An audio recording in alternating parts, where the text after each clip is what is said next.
Mən qısa bir mətləbə toxunacağam. Mənim haqqımda gəzdiyi şairlərə bir irad bildirəcəm və yaxud da açıqlama verəcəm.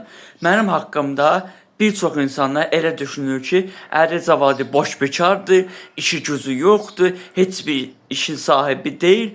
Çatandan tanımadığı, tanıdığı insanlara pul istəməyə başlayır. Pul istəyir, dilənməyə başlayır. Əvvəla siz bunu görmüsünüzmü? Mən tanımadığım insanlara və yaxud da tanımadığım şəxslərdə pul alam. Dəliliniz varmı buna? Siz deyirsiniz ki, bəziləriniz bizə belə deyiblər, qələt ediblər, sizə o sözü kimsə deyib. Mən əslafla boş bekar insan deyiləm.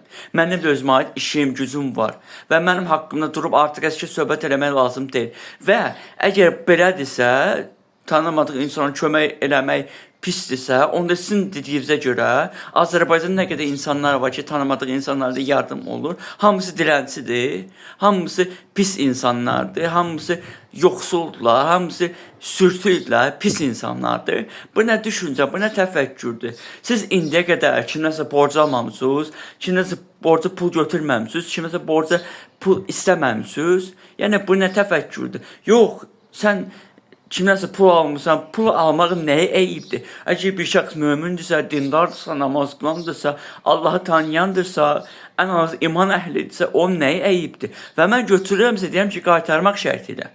Mən qaytarmaq şərti ilə alıram. Bunu da qoya bir qırağa.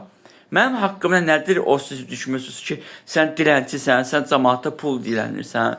Biri deyir ki, cəmaatdan pul alırsan Kərbəlaya getmək üçün. Biri deyir ki, nə bilim, sənin işin gücün yoxdur. Gedin işiniz gücünüzlə məşğul olun. Avara-avara danışma. Mən çox şey sizin haqqınızda danışa bilərəm. Çox şey sizin haqqınızda söhbət eləyə bilərəm. Sizin haqqınızda çox şey deyə bilərəm, amma demirəm. Öz abırıma, öz izzətimə, öz şərəfimə sıxışdırmıram.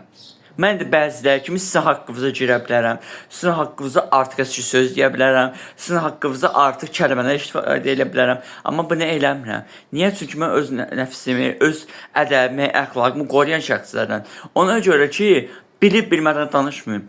Bax, bugünkü gündə mənim haqqımda bilərəkdən, mənim haqqıma girən insanları mən haqqıma halal etmirəm. Mən qısa deyirəm ki, sən mənim bilərəkdən haqqıma girirsən ki, bu insan belədir. Bilməyərəkdən, nə bilim, fitnə fəsada uyan, nə bilim, mənim haqqımda heç bir məlumatı olmayan, haqqıma girən, onun kimsə başını belə deyək də, aldadan və yaxud onun başını qatan, mənim haqqımda kimsə başını dolduran insanlara bəlkə də haqqımı halal edərəm. Amma gəlib halallıq almalıdır. Əks halda halallıq verməyəcəm. Özünüzə yaxşı baxın və çalışın ki, insanlar haqqına girməyin.